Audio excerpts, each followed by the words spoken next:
د شمشاد نړیوال ټلویزیون مینوالو زه نزار یوسفزی په دې ځانګړې مرکه کې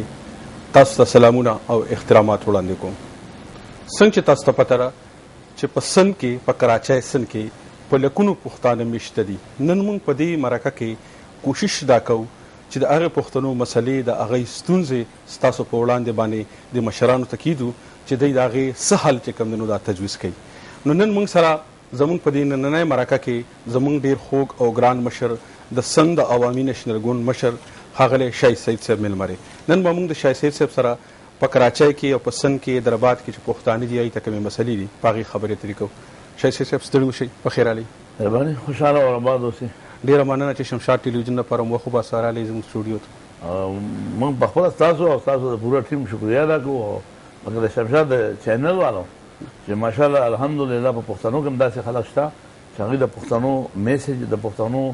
د تکلیف ژوند دنیا ته وښیي او د پښتنو هغه کمزورۍ په ګوته کړي چې هغه آینده بیا نه کېږي. نو موږ هغوی ته په دې باندې حیرت تحسین وایو، شاباسي ورکوو او دعا ورته کوو چې الله تعالی دې ټي وي له دین دونې او رات چوګونې ترقي وکړي. ډېره مننه. مونږ هم شاه صاحب لکه څنګه چې تاسو د پښتنو لپاره هلې ځلې کوئ، شمشاد ټلویزیون ټول همکاران زموږ دا کوشش دی چې د پښتنو تاریخ ته، د پښتنو ژبې ته، د پښتنو کلتور ته، سپېڅلو روایاتو ته هغې ته وده ورکړو. تاسو نه به تعاون په دې کې غواړو چې آینده کې هم د پښتنو د ستونزو نه هم خبروئ، نور پښتانه د هغې نه خبرېږي. شاه صاحب که دا راته وایي چې په کراچۍ کې یا په سند کې د پښتنو څومره شمېره به څومره تعداد کې به وي؟ مونږ چې کوم حساب د اوس ورځ په ورځ حالات د ملک زموږ داسې لکه په پښتونخوا چې کومه تباهي تېره شوه یا د ټول ناول چې په افغانستان چې کوم د دېرشو پنځه کم څلوېښتو کالو تباهي وشوه، د پښتون نسل کشي روانه ده، کوم خلک مهاجر شو، مهاجرین شو، بیا جهادیان شو، مختلف نومونه یې ته ورکړه. لیکن د هغې سره چې کوم خلک شو داسې د پښتونخوا د حالاتو به چې وشو، د قبایلو کوم حالات، د سوات وزیرستان نو د هغې سره زما په خیال چې په کراچۍ ورځ په ورځ باندې د دې باوجود چې د کراچۍ حالات هم موافق نه دي، ښه نه دي د پښتنو په فیور کې نه دي، لیکن بیا هم هلته ورځ په ورځ بړاوي او کم از کم 5 میلیونه پورې 40 نه 50 لاک پورې پښتانه کراچۍ ښار کې آباد دي. شاید به خو ډېر لوی تعداد د 40-50 لکه پښتانه لکه تاسو چې وي، خو د 40-50 لکه پښتنو نه په قومي اسمبلی کې نمایندګي شته، نه د سل په صوبایي اسمبلی کې نمایندګي شته، نه که د هغه ځای هغه مقامي حکومتونو د بلدي نظام چې کوم په هغې کې نمایندګي شته. د دې وجه سره تاسو خو هم د پښتنو له مشرۍ دعوه کوئ لکه تاسو یا پښتانه منظم کړي نه دي یا هم هغه نورو ستونزو حل کړي نه دي چې د پښتنو د نمایندګي نشي. څه وجه ده؟ دا صاحب د ټول اول زموږ بدقسمتي دا ده چې زموږ پښتنو ته د ایجوکیشن چې کوم پرابلم دی، زموږ چې کوم قبایل دي هغه شو یا پخوا چې کوم مولا یو مثاله کړی چې سبق د مدرسې وایي، د پاره د پیسې وایي، په جنت کې به ځای نه وي، په دوزخ کې به غوپې وي. زموږ خلکو تعلیم نه دی کړی. بیا دویم چې کراچۍ ته کله دی راغلی نو دی د روزګار په تلاش کې راغلی دی. نو ده چېرته چوکیدار دی، چېرته ډریور دی، چېرته کډک دی، چېرته دا ډېر په کمزور حالت باندې راغلی دی. یو پښتون یو انسان هم زه به یو انسان هم د خپلې خاورې نه تله نه غواړي یا د خپل قبرستان نه، د خپل مشرانو نه، د خپلو حجرو نه تله نه غواړي، مجبوره شي نو دی راځي. دا لکه ته نن ګورې نن دوبۍ ته ګورې، که سعودي ته ګورې، که بعض دنیا ته که ملیشیا ته لاړې، نو پښتون تتر بتر دانه دانه دی. او زما په خاطر د باچاخان به هغه خبره چې پښتنو یا به یو کېږو که نه ورکېږو. نو زه نن دا ثابته ده چې پښتانه ورک شوي دي. پښتانه په خپله خاوره چې کوم وسایل الله بادشاه پښتنو له ورکړي دا په یوه خاوره د چا سره نشته.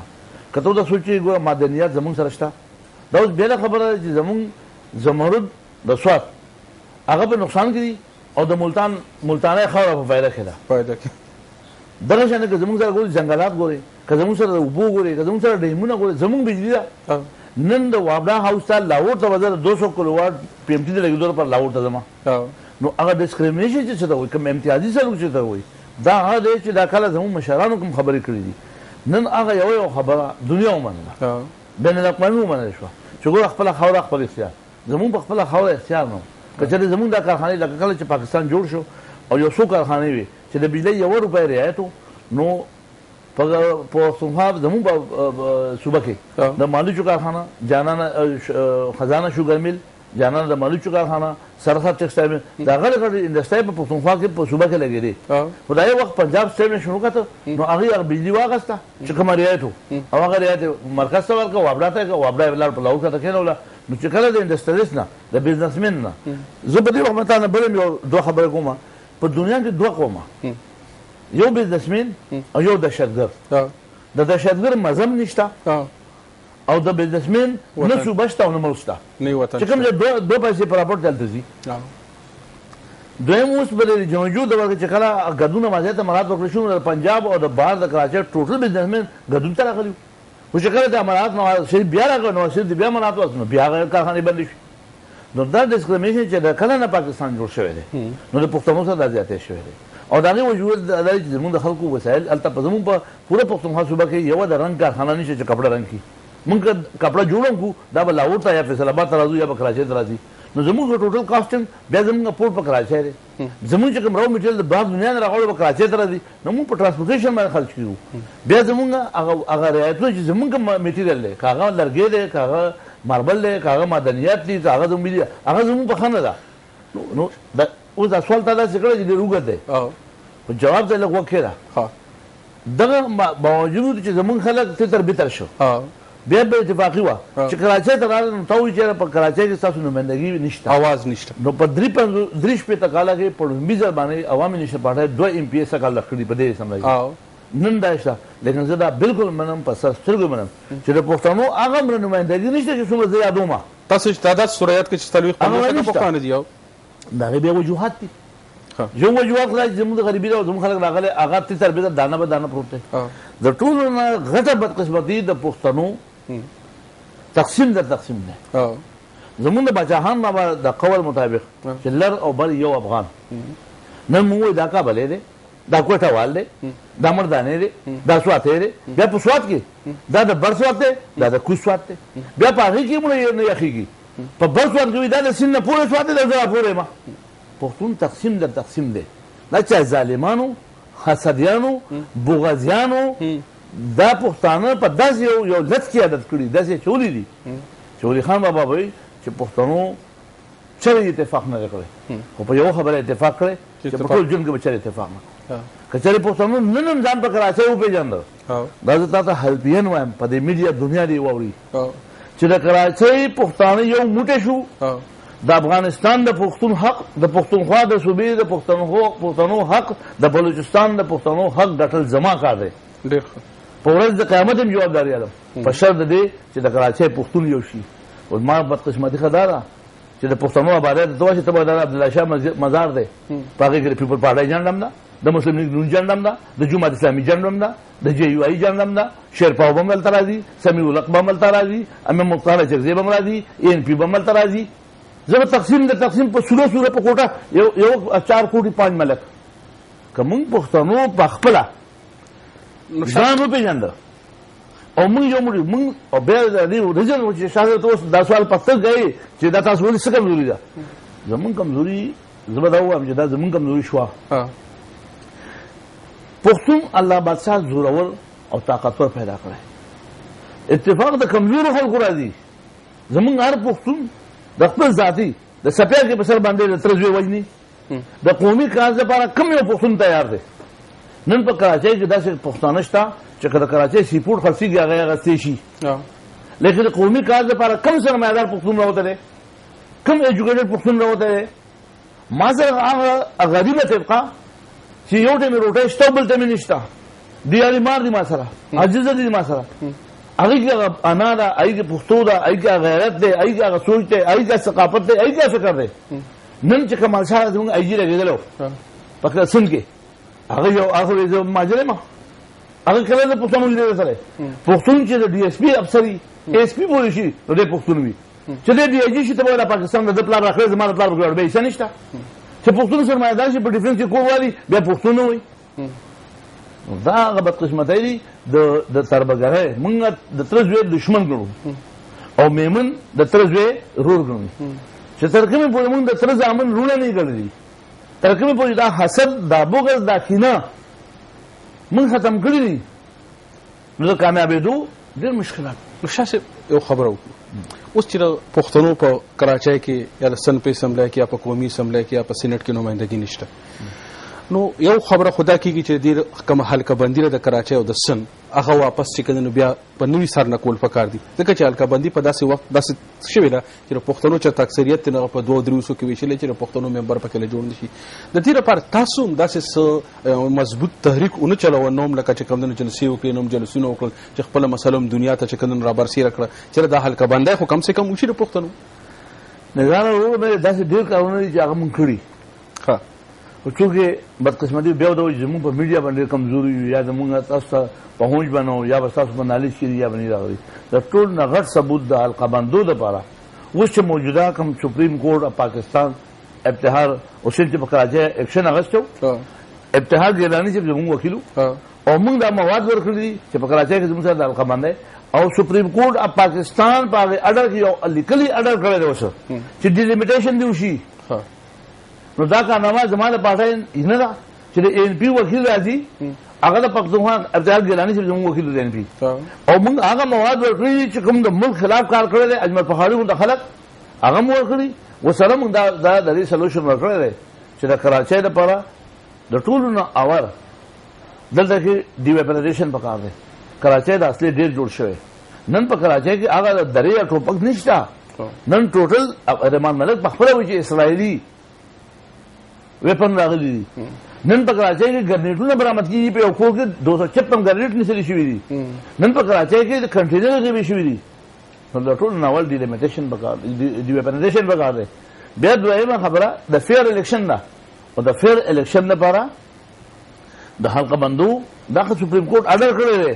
چې تاسو وکړئ اوس دا ټول دغه شان زموږ د شناخت کارت مسلې وي د نادره مسلې وي زموږ چې کله د پولیسو کمیټي جوړوله د دې زموږ د ایجوکیشن مسلې د شناخت کارت مسلې د کچا آبادۍ مسلې د ټرانسپورټ مسلې د 1900 کالو 100 گاډو پیسې په 2007 کې ما غوښتي دي او د پښتنو د مخړي د 300 گاډو پیسې ما ورکړي دي شاه صاحب مونږ خو دا وایو چې د پښتنو چې کوم نمائندګي نشته نو دغه یو وجه دا هم ده چې حلقه بندي تاسو وایي چې لکه سپریم کورټ د حکم مطابق په واپس بیا په کراچۍ کې په ټول سن کې حلقه بندي په نوي سر نه کیږي خو د ټولو نه لویه مسله چې پښتنو ته کومه د شناختی کارت په علم د ذکر پښتنو د اوټ اندراج ویل ټکی نشته نو پښتانه په تعداد کې خډیر د اوټ چې کندل چې کله د اوټ چول وخت نو بیا راغی په اوټونو لیست کې چې کندل نوم نه نو دا دی باندې تاسو کار کړی په دی حواله باندې نظر بالکل هم دا یو حقیقت دی چې زموږ د پښتنو د اوټونو کاستنګ ډېر کم لري شو راځي دا یو څو وجوهات دان دي ټول ناول زموږ خلک د 35 40 کال نه په کراچۍ کې وسیږي لیکن نن هغه په دې سوچ کوي چې زه به کلی ته ځم نن مستقل زموږ دماغ لا زموږ بچي ولته شو ودونه ماته د بچو بچي مو شو بیا هم په دې سوچ کوي چې زه به کلی ته ځم نو موږ کوشش دا کوي زموږ ووټ هلته اکثر زموږ د بلوچستان لرونه دي هغې له ته ووټ جوړ شنرګالم کا اندراج کا چې الیکشن راځي نو هغه د بلوچستان د بسونه راغلي په الیکشن کې تللي ستاسو د بونیر نه موږ له بسونه راځي یاره نه بوځي یو خو دا وجه ده دویمه وجه ده چې پښتون د ووټ په اهمیت نه وی پوهه د ایجوکیشن په کمي په وجه د ټول نه غټه مسله زموږ د میډیا ده د پښتنو کم چینل خیرخوا دی د پښتنو کم قوم خیرخوا دی نن موږ په پردی میډیا په اردو باندې لګیو هغه زموږ خلک کله اوري زموږ وسایل کم دي د چا په کوګه چینل دی د چا کار کیبل دی لہذا زموږ خلک ته د ووټ اهمیت نه معلوم د الیکشن په ورځ باندې تا به شناخت کارت هم راکړی تا به د ووټ اندراج هم کړی د الیکشن په ورځ باندې ساده چودي بخپو کې بغړي په سر به چودي وایي مولا ځای مشران موږ څه کار کړی دی که چېرې موږ د خپل ووټ په اهمیت پوه شو نو زموږ دا شو صحیح شي لیکن زه دا وایم چې بیا هم الحمدلله د پرون نه نن بهتر دی نن د پښتنو لکه مثال ستاسو د چینل واله دغه شان څنګه چې خیبر یاد دی چې خیبر دی حالانکه خیبر چینل زه دا وایم چې دای مالک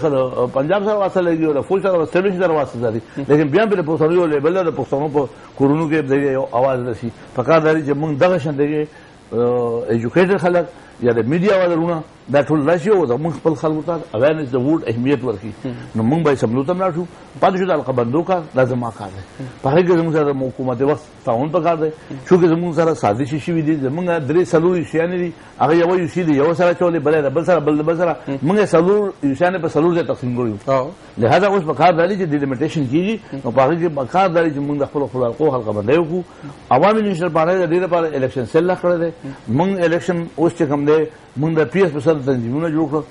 پخوا زموږ سره به صرف یو سی وه او ضلع به وه او صوبه به وه اوس په دې کې موږ په هغې کې خپل چینج کړی دی او آئینی طور موږ د پی اس په سطح باندې خپل تنظیمونه جوړو د ضلع به په خپل ځای باندې وي صوبه به په خپل ځای وي یو سی به وي لکه په د پی اس په سطح او د پی اس لپاره زموږ الیکشن سیل کار کوي الیکشن سیل کې بیا پنځه کسان وي بیا به په هر یو شی کې راځي د الیکشن سیل وي د خلکو د ووټ اندراج کول د شناختی کارت معلومات کول ووټ کاسټینګ کول پاور راوستل د ترانسپورټ زما خپل دا کوشش کوي ما ته پاره کې د ایجوکیټډ پښتنو ضرورت ده ما ته د وسایل والا پښتنو ضرورت ده او ما ته د ټول اول چې پښتانه یو بل ماپ کی چې د خپل طرفګنی یا د حسد یا بغض دغه زموږ غټه مطالبه دا وي چې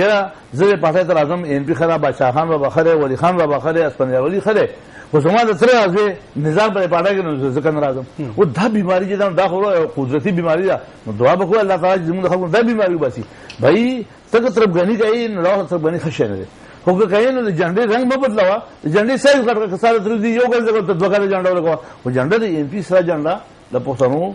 شناخت ته د شناخت په ټول پښتانه خپلې پس نه بدی مونږ شاسه دا خو تاسو لکه خبره وکړه خو حقیقت کې چې موږ وګورو پر تیر وختونو کې چې موږ کتیدل دي کله 12 مې واقعیا شو کراغینه پس بیا چې کم دنو پښتنو سره چې سوله مسلې په کراچۍ کې را دي دا پښتانه په نه حقیدل بی ګناه وجل د پښتنو کاروبارونو سوځیدل نو تاسو او ټول پښتانه چې کنه دا एकदम را ویښ را نیښ شي پښتانه خو بیا څوک د گورنر هاوس نه یا د اسلام آباد نه سبزرداری صاحب درشي پتا لاس واچي پاسپاندیار خان باندې لاس واچي تاسو له کلار کی تاسو سره خبرو کی تاسو سره چې پریس کانفرنس سره کی او تاسو ساړو پاړه کی نه او دغه ټول مسلې کې سبا د الک بندوره خبر را لاله د ووټ د اندراج خبر را لاله خو بیا تعالی د 90 نو څوک را لاله یا د اسلام آباد نه ته ټلیفون کو فوګه د لاس واچو چیر خیر دی او مته ته دی او 500 کالو پر دا خبره پرې 2 کالو پر پرې نو پښتنو سره دا غم نه چې نه شایو سره بیا دا خبره ومني ځان داسې بنوي نو شوي داسې به وشي لیکن بحث یو د دې شي د جګړه تاسو هم عوام تم خول دي زمونږ د باچاهان بابا د پټه پالیسی عدم تشدد ده زما چې چا سره جګړه یا چې حق بلم هغه ټوپک پلاس ولاړ دی هغه ټوپک دی داغه پارټي هغه یو تنظیم دی ټیرریست تنظیم دی ام کیو ایم هغه سیاسي پارټي سره نه ده داغه د بار د پاکستان شپږو وو ایجنسو آی اس آی ایم آی آی بی سپیشل برانچ پولیس رینجرز دا رپورټ ورکړی دی چې د دې سره میلیټنټ مینګ دی عسکري وینګ ساتي کوم پارټي چې عسکري وینګ ساتي هغه پارټي سیاسي پارټي کې دی نشي لہذا اوس زما جنگ یا زما مقابله د هغه سره ده هغه چې ټوپک دی دغه پارټي ختميږي زه چې ټوپک وچتوم زما پارټي ختميږي ولې چې زه د باچاهان ما پیروکان عدم تشدد زه تشدد یا ټوپک باندې کولای نشم نو دا هم یو مسله ده دویمه خبره د کوم بل گورنر سره او دای دراتو نو چې زموږه پټه پالیسی ټیبل ټاک دی ټوپک نه دی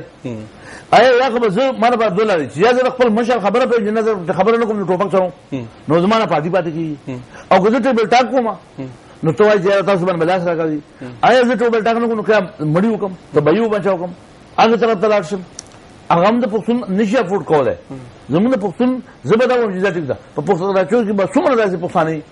چې هغه به ټوپک ساتي چې کراشه کوم نن په 1 لک روپۍ باندې په 1 لک روپۍ لیسن کیږي نن د پښتون څخه 2 لک روپۍ ځانه به ترانسپورټ یا کاروبار یا څه نه کوي شاجي په خبره ترې خوري خېدي جرګه مرکه خوري راخره د خبرو په لار چې کومه مسلې حل کیږي غوم ډېری خېدي خو هغه په دې کې تاسو سره چل کوي لکه یو وختي تور تاسو خراشي کینی که تاسو وګورئ هغه پر تیر وختونو کې چې کله الطاف حسین د اسپندیار خان خلاف بیان ورک بیا خپل بیان واپس واغستی بیا سره میاشونی مچ کې نه سره سماواتي و اوس پرون چې کنه په سملای کې بیا پښتنو باندې یو گزارو کو مونږ نو خلکا میډیا خلک نه وي خو پښتنو خپل مشران وي چې غي بیا پښتنو په خېټه کې چارو منډل او د ازاري صوبې قرارداد کوم او دا صرف د دې لپاره چې پښتانه چلته پکراچي کې کمی پې کې ناکراری پیدا کی نو زمون دا غواړو چې لکه پښتنو د سلودل چې غي وایي چې کدی سره خبرې کوي نو چې سم خبرې وسره وکي چې دای سره دا چل کینی کوي سادهګان دي جوړ کړی دي نه نه دا خو هغه چې اړیو سره لکه زه پاس سوره متر راځي زموږ ته داس نه کوجه زه داس درخې نو یا به تاسو راځي مشران چې داخله سره خبره وکي د خدای په پدې چې زما پیسو ته زغه زمانه چې زره چانه پیسې وغواړم یاري کوم زه یو د خدای نه یاره زمان نشته که زما یاره نه زه ام کوم ته نو زیدم ٹھیک شو ایو ټیرریست تنظیمونه دې برملاوان اوس سو جهاد به جزره کوم خبره نه اوس زما خبره ته خبره چې आवाज کینې زه خبره کوم هغه چې پټیو کې موږ مذاکره شوم ته وایي پټیو خو ما کوم خبره چې نه کوي چې وایي څه خواږه مې نه کوي چې هغه راشي زه د دې زیاتې ترخه کوم او دا مې ته کړی دي دا مې ته ویلي دي او بیا مې ته وایم بیا مې ته وښه مې ته وایم کله ان کرے کا پین کرے خدا پټه بشین کرے کله ان کوم له خيو کو بدی د پلار بم پښتون تسلیمي پښتون د کراچۍ قائم شوی دائم شوی حقیقت ده نن په کراچۍ د پښتنو دریم قوت دی. نن که د دې نه څوک انکار کوي دا به هغه په خیالي خوب کې. نن پښتنو سره د کراچۍ کنټرول چابي زما سره ده. نن په 12 مۍ چې د دوی کوم واقع شو وه چیف جسټس کوم جلسه چلې په 2 مۍ چې موږ په سمندر په غاړه ریلي ایستلی او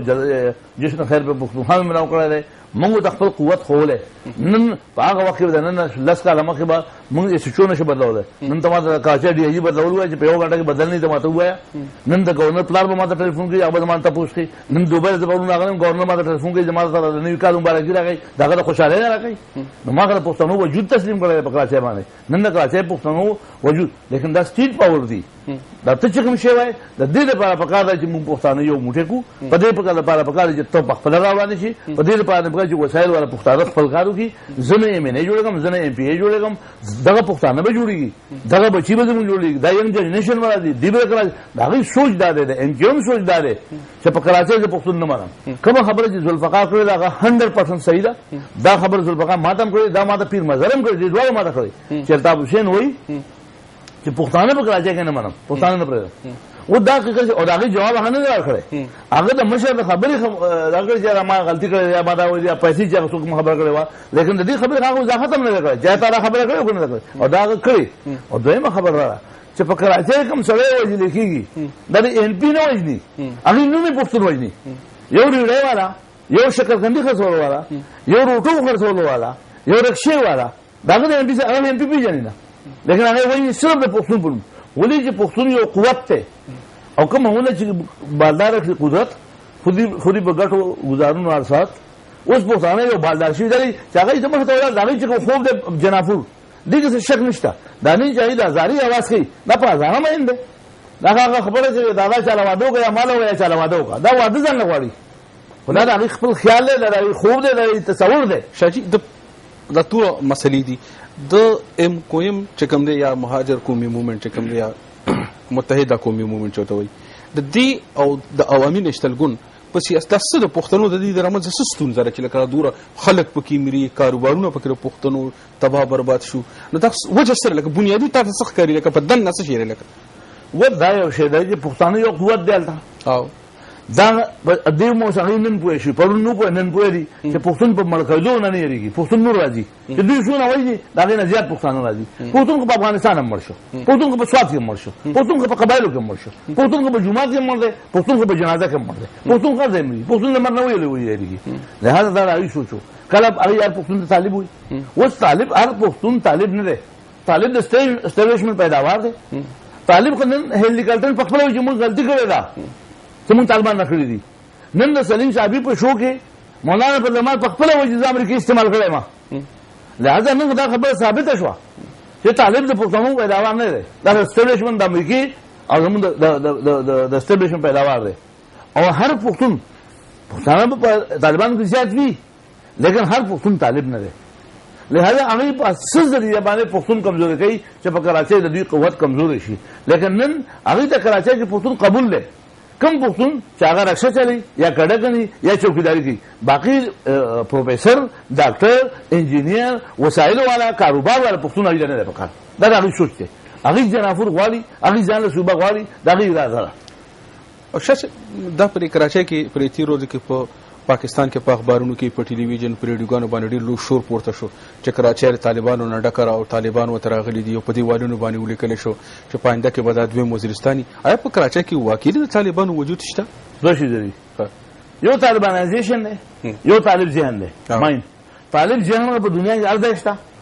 هغه په دوبۍ کې شته په قطر کې شته په سعودي کې شته په پاکستان کې شته په هندوستان کې شته په افغانستان کې شته په امریکا کې شته په برطانیه کې شته. ذهن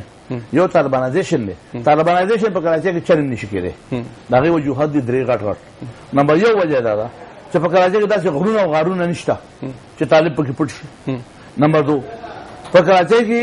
داسې یو بارډر نشته چې د سپلای لین نشي هغه د سپلای لین پکاري سپلای به رقم نه راځي اګه سدو ورته یا به پنجاب نه راځي یا به بلوچستان نه راځي نو هغه او یا به سمندر نه راځي نو فوج او نو که زمون فوج او سټیج غواړي چې طالبانایزیشن په کراچۍ کې شو بیا کې دي بیا غاغي نه غواړي نو د چاپلان طالبانایزیشن په کراچۍ کې شي کوله. درېمه اهم او غټه وجه په کراچۍ په هر علاقه کې د هر کمیونټي خلک واده کیږي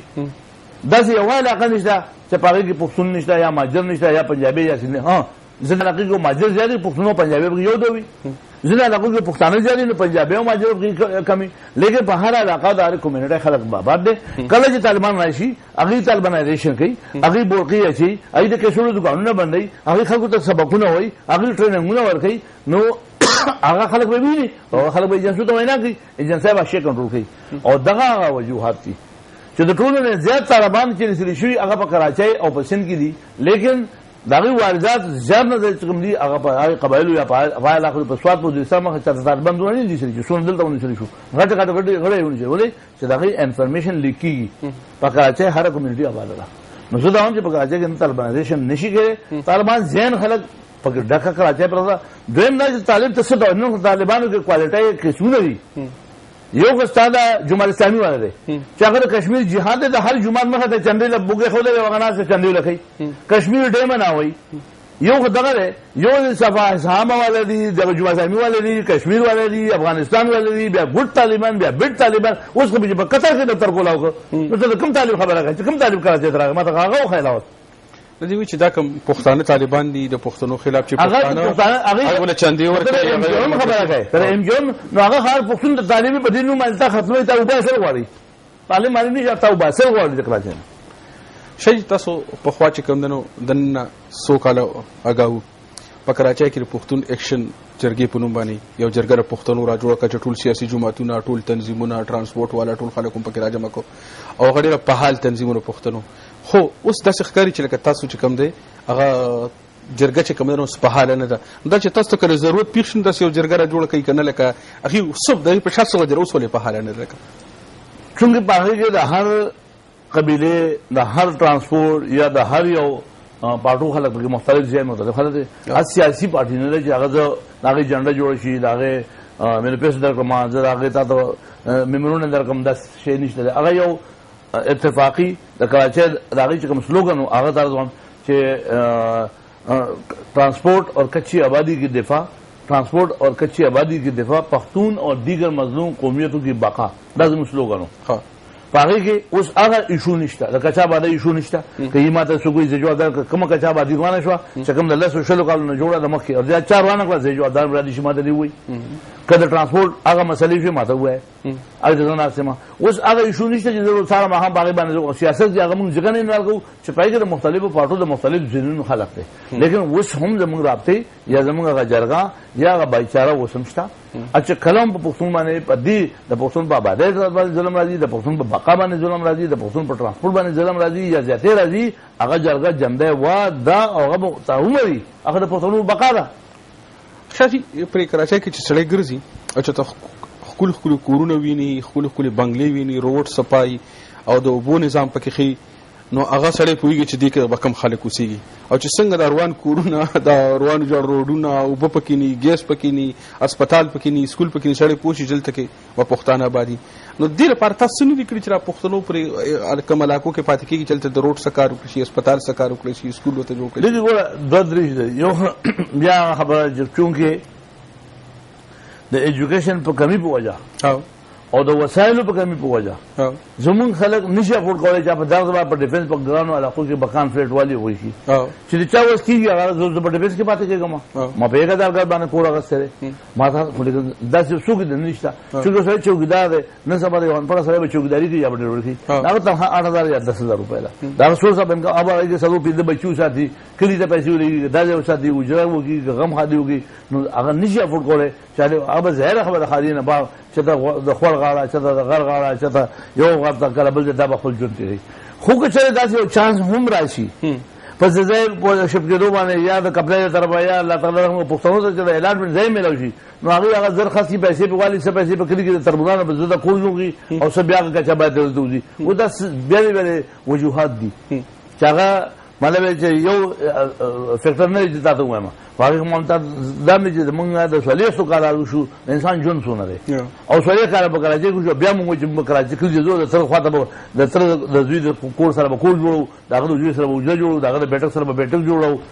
هغه سره په پټې الو په دې سوچ باندې لګیو دلته په دوبۍ کې د خلکو ډېر څه ښکاره وشو دا په تمه ناسي چې لازو هلته هغه زموږ خویندې هلته بوډاګانې شو هغوی د ځوانان دلته بوډاګان شو لا اوس هم په دې تمه چې زما به ځواني راځي دا داسې فیصلې دي چې موږ د وخت سره نه کوو که چېرې موږ د ټولو نه اول په ایجوکیشن خپلو بچو ته تعلیم ورکړو تعلیم رڼا ده نن د پښتون ته په سوات باندې 250 سکول وړاو شو دا یو سوال جوړېږي چې آیا د پښتون بچی به ډاکټر انجینیر نه جوړېږي دا چې چا هم کړی دی د هغه سوچ خدا دی که نه چې ته زما سکول روان کړې 250 سکول دې روان کړو د دې ته ما ته میسج راکړی چې ستا بچی به سبق نه وایي ټیک ته زما بچی به سبق نه وایي نو چې زما بچی سبق نه وایي نو دی به په دې اجتماع صدۍ کې په دې کمپیوټر دور کې په انټرنیټ دور کې سروې څنګه دی به صرف او صرف کډه کني نو نن هغه کډه کنه سلم په ماشین شو شاول راغلی دی یو ماشین کې بل ماشین وړي دی به خلکاري ختم شوی دا په خوا وا نن چې ته ګورې سر بلډینګ ولاړی سبا چې راځي بلډینګ نه نو د پښتون لپاره جون نن چې کوم ګاډي رااله نن چې اوس کوم ګاډي په 2012 کې جوړیږي 11 کې جوړیږي هغه ټوټل کمپیوټرایز دي چې تاسو کومه پورې ستاسو تعلیم نه ته ډرایوري نشي کولای لہذا د دې نه ضروري دی چې پښتون د تعلیم ایجوکیشن وکړي او یو قوت داسې دی چې هغه زما سکولونه وراوي نو دا څه میسج دی شاجي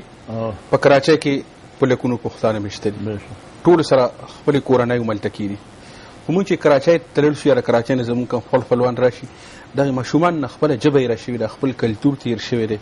نو دې تاسو څه کوششونه دي بارا کې کړی دي چې لکه د داسې سکولونه جوړ کړي داسې مدرسې را جوړ کړي چې د خپل جبه نه خپل کلچر نه خبر شي دا کله شل کله یو بل نسل پکې رالو شو دغه پښتانه خو باسه په نسل پښتاني خو نه خپل جبه پیژني نه خپل کلچر پیژني نه خپل تاریخ نه خبري اگوی اردو کی شعر بھی بہتر یہی ہے ذکر محبت نہ چیڑیے نقشہ بگڑ گیا تو بنایا نہ جائے گا زمون د پښتنو کمی کمی مسائل دي چې باغی باندې پای کمزوري نشته دا بالکل کمزوري ده د پښتنو د جبه خو د دې لپاره واحد حل دا دی چې په ایجوکیشن توجه وکړه او په خپل سکولونو وکړي او دا غیر لپاره د باجهان بابا فاونډیشن ایجوکیشن فاونډیشن چې موږ په پای کې دوه کال اندر کال مخکې موږ دوبه تم راغلي دلته چندې کړی وسم سکول نه چریږي ثوابای کې یو ځبل ده خلک خپل ځینې ورکړي دي ډېری ورکړي او پای کې په ډېر معمولی پیسو باندې ایجوکیشن وکړي او ښه اعلی کوالټي والا ایجوکیشن وکړي نو ظاهره خبره چې د دې لپاره دا قومي مسلې قومي سوچ باندې کېږي دا د باندې نو د حکومت په صدم کېږي پښتونخوا حکومت هم مسله جاري هغه کوشش کړی او زما په خیال دا دی چې دا کوم 18 ترمیم د عوامي منشتر پټای د کامیابی موږ د دوی یو د صوبې نوم دی نو صوبې په نوم ډېر خلک چې نه پوهېږي نو یو په نوم موږ ډوډۍ نه راکړي خو د انسان یو انا هغه خپل نوم هغه حیثیت چې هغه هم یو ښه خوراک دی د ذهن چې څوک پوهېږي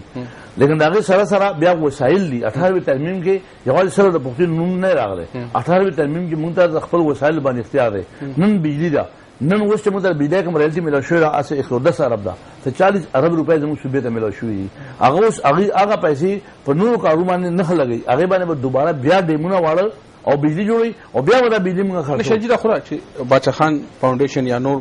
سناسي شکل کې خلک خپل جبه زده کوي زما سوال دا چې په کراچۍ کې کم پښتانه دي په کراچۍ کې د پلکونو پښتانه سره خپل کورنۍ دي هغه ماشومان هم لکه د نور جبو چې کم خلک نو غي داسې سکولونه جوړ کړي چې خپل جبه خپل تاریخ نه پکې خبري کی او پښتنو زما په خیال په ټوله کراچۍ کې یو سکول داسې نشي چې پښتانه بچو پکې سبق نو دا هم تاسو د ځان ته قومي پارټي وایي د پښتنو خیرخوا ځان ته وایي زه د قومي پارټي چې زمون بیس بنیادی هغه ټارګټ دی چې کوم د 15 کال نه اچیومنت نو شوی کوم بچهان بابا خپل جون ته کړ بلی خان بابا ته کړ نن الحمدلله د اسمانیا بلی په جون کې پټاوی ترمیم کې د صوبې نو پټاوی ترمیم کې هغه شنو په خپل خاور خپل اختیار چې کوم غوښتو هغه 18 ترمیم یا شنو ته مل شو دا مسلې داسې نه دي چې دا یو دکان سودا نه چې تا په واسطه او پدې واسطه کوټ راځي پتی راځي چای په هغه دا د صوبې رائټ حق ده اوس دا هغه فائدہ چې کوم نه ماته په لفظونو کې چې 40 ارب روپۍ مل شوی هغه اوس موږ نه خرڅو پایو بجلی جوړیږي دغه بجلی چې جوړه کو دا به موږ ته دومره ارزانه پروي چې موږ خپل د تعلیم سکولونو ته به فری بجلی ورکو دا څنګه مطلب دی چې موږ کوم سرکاري ادارې فری ورکو بیا به موږ ته بجلی په 2 روپۍ یونټ پروي نو که چېرې موږ دغه شان د بیسک بنیادي کارونه کو نو موږ په ایجوکیشن باندې کار پکار دی او د خپل ژبې لپاره ظاهره خاصه چې باجهان ایجوکیشن فاونډیشن دی په هغې کې موږ په ثوابای کې یو پای صوبې کړي په کراچۍ کې هم دا کول پکار دي په کراچۍ کې داسې علاقې اوس هم شته چې د پښتنو سکولونه دي پښتانه سکولونه رن کوي لیکن بدقسمتي چې زموږ هغه هلته کې اردو او انګریزي ده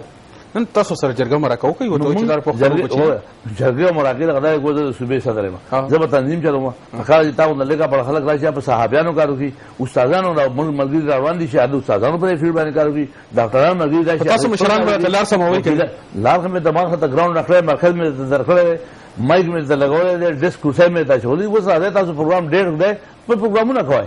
موږ دا دعوت ورکو پښتنو ته هغه پښتنو ته کوم وسایل ساري کوم ایجوکیشن ساري په کار دی اته چې سوای چې کوم خلکو خپل جبه یې راکړې دا هغه قومونه ختميږي موږ په کار چې موږ خپل جبه باندې کارو او دا نه یو اجتماع سید میډیا دور دی په کار دی ټول نه غټ اهم شي دی چې موږ په خپل میډیا باندې توجه وکړو په میډیا کې موږ کوپریټ وکړو په میډیا کې موږ خپل ینګ جنریشن نو باسو زموږ داسې جنریشن اوس نه نشته چې هغه نه څوک پیژني نه څوک پیژني لیکن د دیوال په شاله جاری او هغه د پښتنو د پاکاز د خپل لیکل کی په فیسبوک باندې لیکي په بځای لیکي موږ ایته هرای تاسو وایو چې دا یو ښه سوچ دی چې دا ینګ جنریشن راوځي او دوی خپل کار خپل مخه سمباله کی ولې چې دا جنگ یوازې د شهید نه دی دا جنگ یوازې د ام پی نه دی دا جنگ د پښتنو دی د پښتون کاز دی د پښتون قوم دی پښتون چې په امریکا کې دی هغه پښتون دی پښتون که په لندن دی هغه پښتون دی پښتون چې په دنیا کې په کوم ځای پروت دی هغه پښتون دی او دا هغه لپاره موږ ټول لپاره دي چې پښتون په افغانستان دی که په پاکستان دی که په یورپ دی که په امریکا دی که په ملیشیا دی که په دوبۍ کې دی په کار دی چې موږ یو موټی کو یو اواز کو او د دې لپاره په کار دی چې د باچاهان بابا سوچ دلاندې کم سوچ کم ناره کوم خبرې چې باچاهان بابا کړی دي نن هغه انګريزو منلې او افسوس صد افسوس چې پښتون نه منلې دا شاجي سے په کراچۍ کې کله چې په ګوتو شمیرو د پښتنو ستاسو په نظر کې غټي غټي مسلې سي پښتنو یو مسله چې به اتفاق ده یو مسله تال کړه نو چې سم مسله د مال پټه کړه یو ټیکه ته والا چې دا به اتفاق دی وباسه نور پښتون خپل دی بهادر دی غیرتمند دی وسایل هم را سره شته موږ سره ینګ جنریشن هم شته موږ سره وکیلان ما سره د ټول نه زیات وکیلان دي ګور دا په میډیا وایم په کراچۍ کې ما سره 210 وکیلان دي پښتانه نیشنل فارم کې ما دا پروګرام کړی دی الیکشن مې کړی دی نو زه دا چې په کراچۍ کې نن ډاکټران په کراچۍ کې کوم خنه خړا ډاکټر سمد دی پښتون دی کډر مان دی پښتون دی نه خدا اداکار په انډیا کې هغه پښتانه دي پښتون خدای شي قدرت تعالی په دې دنیا باندې یو هیره خو دا چې دغه اره مواد دي اره وسایل دي اره شی دي ما دا یو شی سره نشه چې اتفاق لري کله د اتفاق د تاسو کوشش وکړو یا دم درود د سره یو سایل په دمه چوما او ګټه دواجو کار خلک خو جس تاسو کوم راکېدین دا خبره کوي چې په افغانستان کې خو پښتون په جګړه کې بوختو وزیرستان کې په قبایلو کې په سوات کې کراچۍ ته غریب لړ خواري مزدوري وکوله عوامي نشتلګونو شای سید ولالته دښمنی جوړ کړته ولوم یو کار وکړي تسدید په کوم نظر ګوري خو دښمن مار سوچوي خو نن چې د کراچۍ د یو غریب پښتون ته تاسو کې نو پښتون خپل سټیټس او حیثیت ملاو شوی دی چې پښتون ما داسې پښتانه دي چې خطر کړه بادر پښتون بو غټ بو دا تورمخه پیرا ډبه ډبه پیرا کې خو نن هغه دوی تورمخي سوکتي د ماجر ام کیو ام الطاف حسین کدی برال او دی برا سے جاتے کو نن تاغي مجھے بھائی اگر آپ کا تو ہمارا بھی شہید سے تھے نو دام د خدای په فضل شهید شناحت هغه د نوم هغه د خپل روح هغه عزت نفس چې دوی هغه برقرار شوی دی اوس مالا مریخ پښتون په افغانستان کې تعلق پښتون نه پسمړ شو چا مړ کو ولې مړ شو چا دا نه تاسو کړل چې په افغانستان کوم ځای مو شله کم چې د افغانستان نه 35 لک مهاجر شو نن چې افغانستان لوټي شوی نن چې تر جلال آباد ته ځي او ته په دا ورشي ټول کیمپونه دي نن چې جلال آباد ته کوم ترانسپورت روان دي کوم ټریلې 200 ټریلې په لین ولاړې دي داغه تلاشي رسېږي کیږي هغه پښتانه ډرایوران کنډکټران 24 3 4 ورځې په دې روډ باندې ناشتي نه د باتروم شته نه د جمعه شته نه د وسایل شته نه د روټا شته او هغه د الله سے په خپل خوره باندې هغه مهاجر شوی پناهګزین شوی دی په تکلیف شوی دی ولې شوی نو دا داسې خبرې دي چې دا بین الاقوامي سازشونه دي او په دې سازش کې موږ په خپل انوال یو کاغه د طالب په شکل راغوان دی که د مولا علماء سو په شکل باندې راځي موږ تباکړي علماء سو یو موږ داسې فتوی داسې خبرې راکړې دي چې زموږ قوم رسو پاتې کړی نو موږ دا وایو چې د دې واحد حل دی د پښتون لپاره چې هغه څه د باچاهانو به سوچو د هغې د لاندې چې لر او بر یو افغان لر او بر پښتانه چې یو شوي دي کاغه د بلوچستان دي که د پښتونخوا دي که د افغانستان دي که قبایل دي نو د دې مسایل نشي حل کېدی تاسو شریف په دې باندې یقین لري چې لر او بر یو افغان بالکل چې په هغې باندې یقین نه لري بیا هغه باچاهان به سوچ نه بیا بله پړه ته لاړ شي باچاهان لر او بر یو افغان خبره کړې او زموږ سوچ دا دی چې پښتانه به ټول یو دا کلي ملي دا روانول دا قبایل دي دا سموال دي دا مرزانوال دي دا سواتیان دي دا افغانان دي دا کوټوال دي دقه هغه بیماري ده نوم یې دغه چې ټوله سګ دی او دغه بیماري د بې اتفاقه چې دا یو موټی شي یو اتفاق شي یو لاس شي ټوله دنیا ته محتاجه ده. شیخ صاحب پخوا چې به مونږ وخت لسم به هم پاس کړو کراچۍ ته به لاړو هلته به نور په کالجونو کې په یونیورسټو کې سبقونه وي. اوس خو هغه د پښتونخوا نه خو پښتانه پرېږده چې هلته کوم ماشومان سبقونه وي لسم پاس کړي نو په کالجونو کې په دې کې ورته چې کوم بالکل داخلي نه میلاویږي. تاسو په دې حواله باندې یا دغه ځای حکومت سره یا په خپله باندې دې لپاره څه کړي دي؟ لکه دا خو ډېره لویه مسله یو طرف ته تا خو پرې ټوله مرکه کې دا خبره وکړه چې پښتنو له تعلیم پکار دی دا ولې پکار دي دا ولې پکار دي او دا یې ټوله نه لویه مسله ده. داسې پوښتنه ده چې د دې مسلو په وجه د تا چې لومبی کوم ځای کې د لویې جرګې جوړېدل هم دغه وجوهاتو زمونږ د شناخت مسله وه د نادره چې د پښتون اډرس به یې کاته غورځو چې لاړ شال ته شناخت جوړ کړه. د پښتون د ایجوکیشن مسله وه، د پښتون د کچو آبادو مسله وه، د پښتون د ټرانسپورټ مسله وه. دغه وجوهاتو چې د پارټو نه بالاتر د قومیتونو نه بالاتر د ذاتي مفادو نه بالاتر موږ پښتون شنګ کمیټي جوړه کړه. پای کې د ټولو پارټو خلک راوست او بیا هم دا ډسکس کړو. په دې موږ د گورنر سره میټینګ وشو، وزیر اعلی سره میټینګ وشو او نن الحمدلله په هغې کې موږ 90% کامیاب شوي یو. نمبر 1 لکه نادره نن یو پښتون دا ماته نشي وایي چې د جین پښتون یو د شناخت جوړ نه شو هغې ته جوابدار یم. اوس که پښتانه داسې شته پکې امانه کې یا په ځینو علاقو دا کمپلین راغلی دي چې هغه بنګالیانو له شناخت کارډونه جوړوي او پیسې دي علي. نن دا پوره چینج دی، پرون د خپل شناخت کارډ نه جوړوي او نن بنګالي د شناخت کارډ جوړوي. مسله پروف شته ولې څنګه جوړوي. نو لہذا نن هغه شی نشته. یو شناخت کارډ د ایجوکیشن د تعلیم په مسله کې چونکې په سند کې راغی سختي کړې ده دغه ایم کیو ایم ټیرریست تنظیم چې کله راغلی دی او هغوی کله شنو دا د هغوی وسیله وه. هغوی په اسمبلی کې د ارباب رحیم په وخت کې د مشرف په وخت کې یو بل پاس کوو چې هغه بیا موږ روکا کړو چې د چا سره د میټرک سرټیفیکیټ یا به ډرایور نه جوړېږي. لهذا پښتانه به ګاډي نه چلوي، پښتانه ټوټل انپړه دي. نو لهذا هغه به موږ روکا کړی دی. اوس دغه سره د کچو آبادو دی هغه ته موږ روکا کړی دي. نو ډېر شیزونه اچیومنټ شوی دی او بیا هم په ایجوکیشن کې د مخکې نه بیا هم نن بې طریقه کې د چا پلار هم شکایت دي لکه په امتحانونو کې هلکان د دغه نه پاسولي دي د امتحان سنټر چې جزا کنځلې مو ته کړي بېزتي کړي وهلي هم دي په ډرل برابر لاپیانو په سترګو په غوږونو کې اچولي. دا زمونږ په پښتنو سره شوي د څونه پښتنو نه یې غوږونه کټ کړي دي. لیکن دا موږ لیدلي دغه ظلم د وجې نه حاضر راوتم. نن ما خپل ځان خپل بچي ما بار ایستلي دي زما بچي سکول ته نه شي دی. زه نن 10 ګڼ مینان ګرځوم څه لپاره خو دی پښتون د دې اواز لپاره. نو که اوس دا سوال زمانه ښایي چې تاسو نه دي کړي نو د دې نه زیات زه وکړم څه ما د دې اواز اوچت کړی دا په میډیا بین الاقوامي دنیا ته ما راغوښتې ما داسې یو سړی چې د هغه نه غوږ کټ کړی هغه له ما 2000 روپۍ د جیب ورکړي د دل نه مې راغوښتی. بین الاقوامي میډیا مې د فرانس یو ځای بل راغلی هغوی مې د هغې سره انټرویو کړی ما دنیا ته وښول چې د پښتون سره دا ظلم کېږي. نو دا اواز اوچتول میډیا ته ښول هغې زما سره کتابونه پراته دي ما سره ټول کتابونه راکړي دي د دوی په باره کې چې د پښتون کوم ظلم شوی دی کوم پولیس افسران چې په کراچۍ کې وژلي شوي دي د هغې زما سره ریکارډ پروت دی. دا ما ورکړی شوی او د نن سپریم کورټ ته چې کوم مواد ما ورکړي دي هغه چا نه دي ورکړي. نو د پښتون اواز د پښتون د حق اواز دا څوک نشي ویلی چې شهید صاحب نه دی اوچت کړی. که نن چې یو میډیا راځي د بین الاقوامي د دنیا اجنه انځورو ته ځي سره مردان او سره ځي او هغه خبرې اوري چې دا کومه ظلمونه کوي. د ایجوکیشن اته چې کوم خبره کوي دا خبره ټول دنیا ته پته ده ټول میډیا ته پته ده چې بھائی زما بچی په لندن کې سبق کوي دا هغه نه دا څوک تاسو نه چې ته کوم ځای راغلی هغه چې میرټ داخله ملوي لیکن په کراچۍ کې یو بګي پښتون نه پنجابي ته داخله نه ملوي. سند انټیریئر سند چې خیرپور نه کوم سند راځي هغه ته داخله نه ملوي. دا زیاته خلک سندي سره هم دي دا زیاته خلک پنجاب سره هم دي دا پښتون سره هم دي. تاسو هم چې لکه تیر پر حکومت سره مذاکره خبرې اترې کړې دي نظر خبرې مو سره شوې دي پیسې مو سره شوې دي جګړې به شوې پریس کانفرنس به شوې دي. نه مخکې چې په خوا چې په کراچۍ کې په چې کوم کالجونو یونیورسټیو پای کې پښتون سټوډنټ فدریشن په نوم چې کوم تنظیم وغه ډېر مضبوط وو خو څو چې هغه څه په هان نه دی هغې بدلله د پښتنو هلکانو به ډېر لوی چې کندنو مرسته کوله هر څه کارونه به یې ټیک کول. خو داسې اورم چې په کالجونو داسې څیزونه چې بیا لکه اوس مثال 18 ترمیم کې ایجوکیشن چې کوم دی ثبوت حواله کړ اوس چې په کراچۍ کې دا کوم داو میډیکل کالج دی او د اصلي یا جنا هسپتال والا دي نو دا کسان د مرکز صوبې ته راځي خو موږ غر کېږو وایي چې هلته دوی پوتر لیکن باغې موږ خبره کړې ده چې موږ به باقي حکومت په سطح باندې پریشر جو د پښتنو لګي هغه رائټ ورکړي چې د په کراچۍ کې یو کم سړی ته ملاو دي پکار دی او هغه به ورکړي دا بل لار نشته چونکه وخت به لګي ټایم به لګي خبره کولی نو خبرې موږ په دې ټول کړي وزیر اعلی سره کړي د گورنر سره کړي وزیر تعلیم سره کړي او دا ایشو یوازې د ای پی یا د پښتنو نه دی دا ایشو د ایجوکیشن د پنجابي دا ایشو د بلوچستان هم دی دا د سندیم دی چې د چا د میټر سرټیفیکیټ د کراچۍ نه نو هغه خیرپور د سندیا راشي سند خو د سندیا نو کراچۍ خو د سندي سره هغه ته نه ملاویږي شاجي موږ وګورو په تیر وخت کې په شلو 15 کالو تاسو وګورئ چې پښتنو ټکي څومره مسلې دي په دې مسلو باندې نه چته احتجاجي جلسه وشو نه په جلوس شو صرف تاسو د پریس کانفرنس او په ټي وی غانو کې کوم خبرې کوي درغه در حدا پورې موجود ده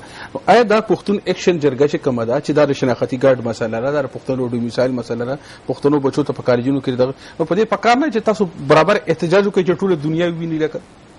مزاله ده پښتون هم شعور راشي تاسو په دنیا کې ده راځي پښتون هم غواړي غوښتنه نه کوي کوشش کوم دا پتا جلسه درو غواړم دا غي وجه را چې کله مونږ 12 مې وشو بیا دا نه مخکې کوم تاسو طالب کو بیا پښتون اکشن کمیټه جوړه شو بیا دا غي سره مونږ جلسې احتجاجونه پروټست ارتالي وکړل کراچۍ باندې کړه کراچۍ باندې شو چې سی پورټ باندې شو جیل کا سټډي نه راغله دا پس کړو دا په دې ایشو باندې کړو او نن هغه ایشو دا په کراچۍ کې په رښا باندې په 2006 کې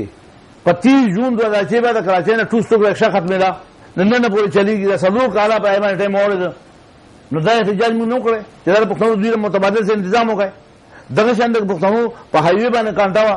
چې هر یو غاړي براتره به وزن کو هغه ایشو مسله شوی دا د پښتنو د 1992 نه سوي غاډیو درېنیم سو غاډي دا درېنیم سو غاډو معاوضه پښتنو ته ملاو شوی دا د دې باندې جلسونه احتجاجونه نور سوای دا شوی دا اچیومنت شوی دا اصولي شوی دي اوس نو دا نه پته دوه کال چې کوم غاډي 2007 بیا شوی بیا چې مشوي په خبر روانه ده چې به دا مولا ورکه په کال چې غاډي وشو چې هغه ته په یو میاشت دنه نه پیسې ورکړي شي شدید موږ د پښتنو په هر یو شو باندې احتجاج پروټست جلسه دا کړی دا او کوي او بیا موږ تیارو په کراچۍ کې د پښتنو لوی تعداد د پډیر لوی ایریا کې پښتانه آباد دي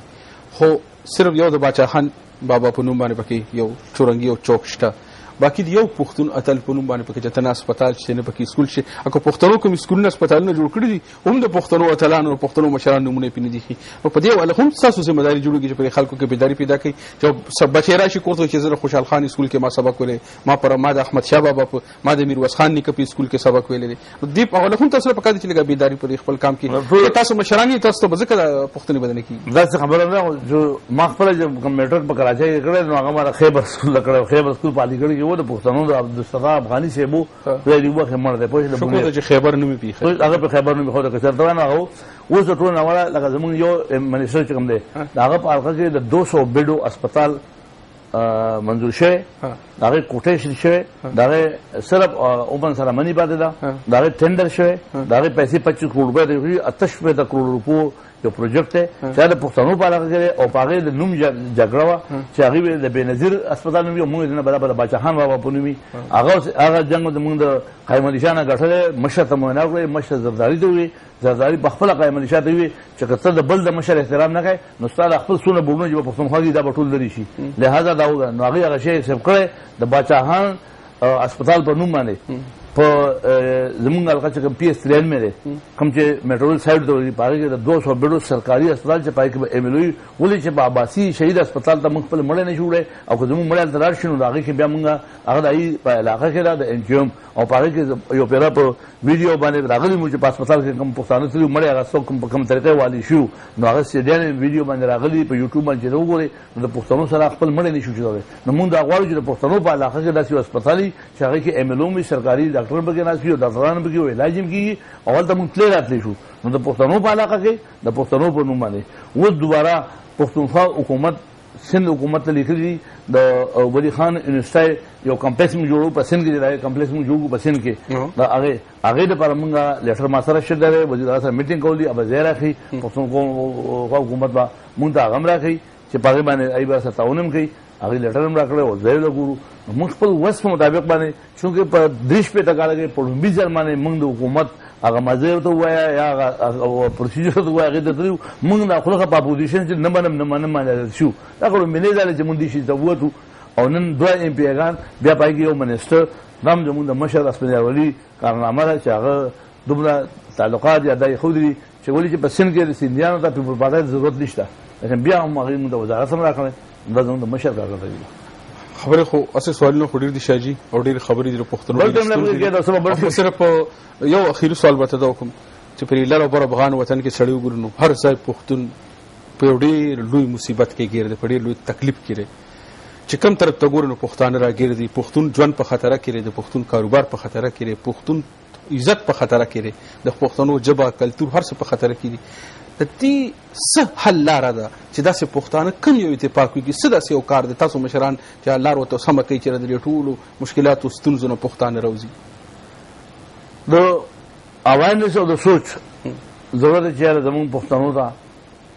اپیلم کوم په دې ډول باندې ترکمه بودی یو شوی نه او د باچاخانو راي قانون چې یا یو کېږو کې نو راکېږو نو پښتنو رښوي دا ورو پښتون را غونډول دي. د دې لپاره واحد الله اتفاق ده چې پښتانه اتفاق وکړي، خپل طرفګانۍ حسدونه بغضونه یو سایډ ته کړي او هر پښتون د بل پښتون خیرخوا شي او دا سوچ وکړي چې دا اجتماعي مسلې دي. د پښتون بقا نن که د افغانستان ته سپک کتلی شي، د افغانستان خویندې لوڼې دي، دا زموږ لوڼې دي. که د پښتونخوا کې په سوات بهرني چې کوم حالات چلېده، کوم 25 لکه آی ډي بي په خپله خاوره باندې راغلل، کوم چې دایي سره په کشمیر کې زیاتې چې اوس ولې بسونه لوګا کړو د پښتنو زنانه او ماشومانو په هغې کې 85% زنانه او 15% بوډاګان او ماشومانو دا اوس ولې بس وکړو شو دا ما خلاص کړي، خدای خلاص کړي دي. اجي ته مې ونه وکړه امام چې بیا په یو ملک دننه راځي ته څنګه دا روکاوئ، په کوم قانون کې روکاوئ؟ نو داسې ظلمونه شوي. لیکن د دې باوجود هغه سترګې هغه سوچ اوس هم روان دي. نن خبرې کوي، نن ایل پی پسې خبرې کوي چې دوی مخکې د رشیا نه پیسې خوړلې، د انډیا نه پیسې خوړلې، اوس امریکې نه پیسې خوري. زه هغه نه تپوس کوم چې ته د چا نه پیسې خورې؟ تا چې پرون کلاشینکوف تا چې امریکې ته وایي دا د کتاب دی دا ښه دی، نن امریکا بدله شوه، پرون ښه وه چې تا له ډالر درکول، اوس ډالر چا وخوړل، چا اخیستي، د چا دغه ایجوکیشن کړی دی، چا تربیت د کوم ځای نه شوی دی، چا ته وسایل د کوم ځای نه راځي. نو هغه ټولې دنیا ته معلوم دي. خلک ویلی دی بدقسمتي دا ده زموږ پښتون چې هغه د اکبر باچا ناره سوله خبره ده چې ما وایي جو بس خدای دې ووایي. که چېرې پښتون په خپله پاڅېده او هغه خپل سوچ وکړي چې دا زما ته دا پرون کې چا مسلې کولې، پرون د جهاد فتوا چا ورکړې وه، دا پرون مهاجرو، د مهاجرو نه بیا جهاد شو، د جهاد نه اوس تجارت شو. شی یو دی، تاویل دا تاویل. آیا دا خلک په دې نه پوهېږي؟ تاور څوک دی؟ دا ستا چې کوم علماء سو دی، کوم دا امریکا ده، دې امریکې ورته وي امریکي یو جنرل خطاب کوي طالبان ته، وایي تاسو په فایده کې یې، ولې چې خدای ستاسو سره دی او امریکا تاسو سره ده. دا په ریکارډ خبرې دي. نو چې کوم طالب ته ایډرس کوي امریکنۍ او هغه راځي وایي مرزاباد امریکا، وایي پښتون د پښتون په جنازه کې به سوال کتاب دماغه وکړه خودکش. امریکا مرزاباد وایي د پښتون، افغانستان دې لوټې لوټې کړو، قبایل دې لوټې لوټې کړو. د دې څه د پاکستان پوره زرګاګانې زیارتونه جوماتونه ټول وړاو کې امریکا ته به څه نقصان لاړ شي؟ مرزاباد وایي امریکا او وجنې چې کوم دی خپل مسلمان په جومات کې. شاه جي تاسو ته د پښتنو د ستونزو حل په دې کې ښکاري چې پښتانه اتفاق یو موټی شي. په اخر کې د شمشاد ټلویزیون مینوالو ته خپل څه پیغام ورکول غواړم؟ دوی ته راځي تسکین ورکوم او شاباس ورکوم او دعا د الله تعالی دې پرې کامیاب شي. خدای پاک د نور پښتنو دغه همت ورکړي چې دوی سره هم کومک وکړي او بیا دغه شان نور خلک میدان ته راوځي، میډیا ته راوځي، ینګ جنریشن راوځي، وسایل والا خلک راوځي. زه دا وایم چې پښتون ارزه کړي دی به خپل پیسو مالک اله جوړیږي، دی به خپل وسایل مالک اله جوړیږي چې د قوم یو شي. چې کوم قوم یو شوی نه دی د سره به پیسې وي، لیکن د دنه هغه پښتو بنئ. موږ خلک پښتو وایو، یا به پښتو کې پښتای ماتېږي. نو وروره دا خپل پښتای ماتول دي، د خپل دولت، د خپل بچي، د خپل قوم دپاره، د خپل کاز دپاره، د خپل بقا دپاره چې موږ د احمدشاه ابدالي نوملو. نو په کار چې په ځان کې غیرت هم دونه واچو، د خپل بچی، د خپل دولت، د خپل قوم دپاره قربان کړو. نو که زه وایم چې دا پیسې به زما وي، بچي به زما وي، زما بچي به تعلیم کوي، د بل د من پړی، نو دا څه انسانیت نه دی. که موږ چې یو پیره د باچاخان بابا په سوچ شو، هغه د پښتون د بچي خبره کړې ده، هغه د انفي خبره نه وکړې، هغه د پښتون د بچي خبره کړې ده او د پښتون د بچي د وسایلو خبره کړې او د هغه د ژوند او د هغه د ایجوکیشن خبره کړې وه. په هغې زمانه کې سکولونه جوړول د ټوپک په زمانه کې. نن موږ کوم ځای ته واپس روان یو؟ نن زما له بچي سره جیکټ دی، موږ له بچي د قلم بخه. ستاسو ډېره ډېره مننه. دې سره زموږ د نننۍ ورځې مرکه سرته ورسېده. په ډوی او مهربانه خدای مو سپارم. د الله په امان.